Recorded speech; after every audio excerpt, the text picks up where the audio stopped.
With The Little Mermaid releasing soon, and with children everywhere falling in love with mermaids all over again, and even some parents, it's about time we take a closer look at the real story of Ariel.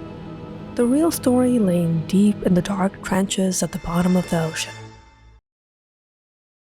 Ariel, a beautiful, strong-willed, mythical creature who spends her time collecting treasures, hanging out with her friend Flounder, frolicking under the sea, and singing with that angelic voice. What dark secret can Ariel possibly be hiding behind that innocent smile? Everything, if only you knew Hans Christian Andersen's original fairy tale. The Little Mermaid was created by Danish writer Hans Christian Andersen in 1837, about 150 years before Ariel was singing under the sea with Sebastian and Flounder. Andersen's Little Mermaid endured a far grislier life, and her desire to be human is far more dramatic than Disney lets on. While the creatures in the story existed previously in folklore, be it in the form of deadly flesh-eating sirens, it's time for supper. Andersen's version was an original fairy tale. Some have theorized that the success of Frederick de la Motte Fouquet's 1811 novel Undine, which also follows a mythical water creature, may have encouraged Andersen to explore a more tragic narrative of his own. Ariel, the eponymous protagonist, doesn't have a name in the original story. Neither do the Sea Witch or the Prince. This is a common fairy tale convention, allowing the characters to better embody their archetypes and hint at the universality of their stories. But it's also possible that the mermaid's lack of a name is a sign that she's less than a full and autonomous person. And to give a better reason to think so would be because mermaids don't have souls. In Andersen's original tale, The Little Mermaid's grandmother reveals a particularly unsettling piece of lore. Mermaids do not have immortal souls. The Little Mermaid is curious about the human world and constantly asks questions about what humans are like. And one day she asks her grandmother if humans die. Her grandmother explains, "We can live to be 100 years old, but when we perish we will turn into mere foam on the sea. We have no immortal soul, no life hereafter. We are like the green seaweed. Once cut down, it never grows again. Human beings have a soul which lives forever."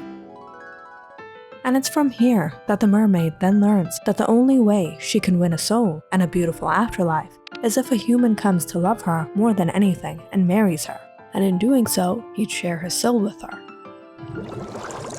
While in the animated version, Ariel is motivated by her love for Prince Eric and her ardent desire to be where the people are. Andersen's mermaid is largely motivated by a fear of death. She wants a soul and an afterlife in addition to love, and she goes to great lengths to attain them. The Little Mermaid's 5 sisters may be sirens. In Disney's The Little Mermaid, Ariel's sisters are hardly characters, but they're more prominently featured in Andersen's fairy tale.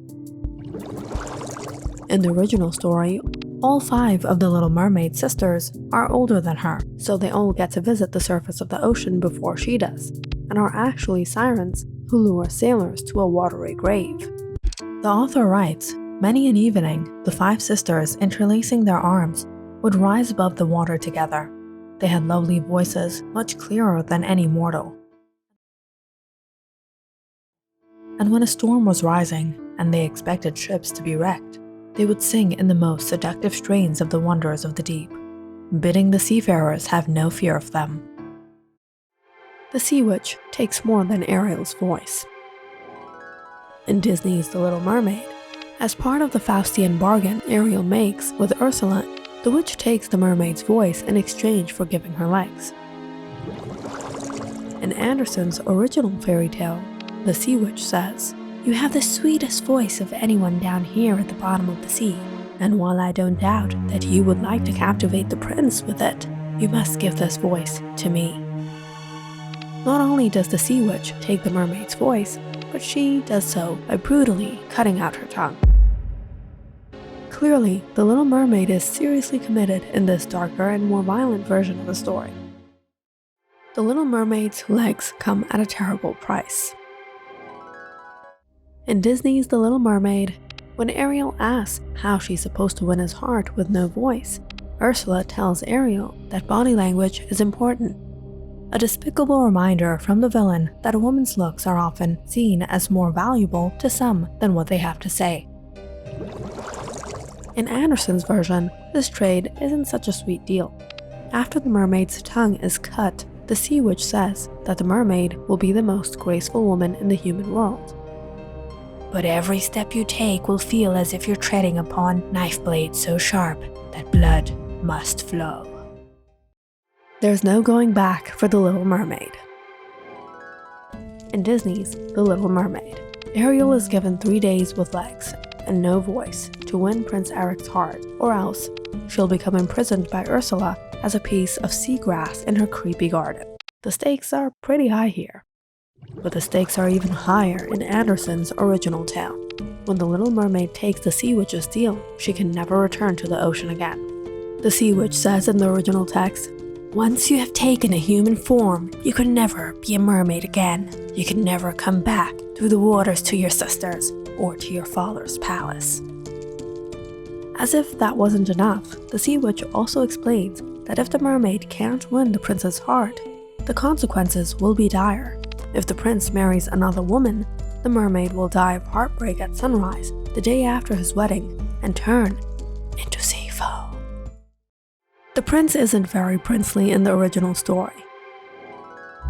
The prince of Hans Christian Andersen's The Little Mermaid isn't such a great guy. In fact, he's a predator. He enjoys being entertained by dancing slave girls, and the Little Mermaid joins in the dancing too, hoping to win his affection. In Anderson's text, the prince calls her his little foundling and gives her a velvet pillow to sleep on the outside of his bedroom door. His treatment of her is inconsistent and he sends a lot of mixed messages. The prince engages in a weird relationship with the mermaid, sometimes kissing her and saying he loves her, but obviously still toying with her and never having a true intention of marrying her. And in fact, he marries another woman, a princess who he believes was the one who saved him when she found him washed up on a beach after his shipwreck. Of course, the Little Mermaid knows she really saved the prince, but there is nothing she can do to explain with the lack of her tongue. The prince is so callous and unobservant that he doesn't even notice how distraught the mermaid is. She accompanies the wedding party out to the sea on a boat, feeling just awful that she's failed and understanding that by sunrise she'll turn into sea foam and soon be forgotten. The Little Mermaid sisters cut a new deal with the Sea Witch. Disney's animated adaptation gives Ariel and Prince Eric a happy ending after the mermaid breaks up his marriage ceremony with Ursula, revealing her to be a fraud and showing Eric that Ariel was the one who actually saved him. Ariel? But Anderson's fairy tale still has a couple of plot twists left. After the prince's wedding, the mermaid's older sisters negotiate a new deal with the Sea Witch. In exchange for their beautiful hair, the Sea Witch gives them an enchanted dagger. This is another instance of the Little Mermaid sisters having a much bigger part in the original story than they do in the Disney version. They bring their little sister the magical dagger, explaining that if she stabs the prince in his heart before sunrise, his blood will transform her legs back into a fin, and she can come home to live under the sea with her family. The Little Mermaid takes the dagger, agreeing to the deal, but when she approaches the prince sleeping peacefully with his new wife, she can't bring herself to kill him. She throws herself overboard instead, willing to turn into sea foam rather than kill the prince. This is a pretty dark departure from the happy ending Disney chose. But Anderson's Ariel does get a happy ending after all. Rather than becoming foam when she throws herself into the ocean as the Sea Witch told her, the Little Mermaid is greeted by the Daughters of the Air, ethereal beings who welcome her into their tribe. They explain how because of the goodness of her heart and her sacrifice, she's been given a chance to earn an immortal soul. She'll spend the next 300 years earning her soul and afterlife by doing good deeds. So, where did Hans Christian Andersen get his inspiration for The Little Mermaid? Well, if you're familiar with the tale of the ugly duckling, then you can guess what Hans Christian Andersen's childhood was like. He grew up poor and lived in a cramped home with 2 other families, totaling 12 people under one roof.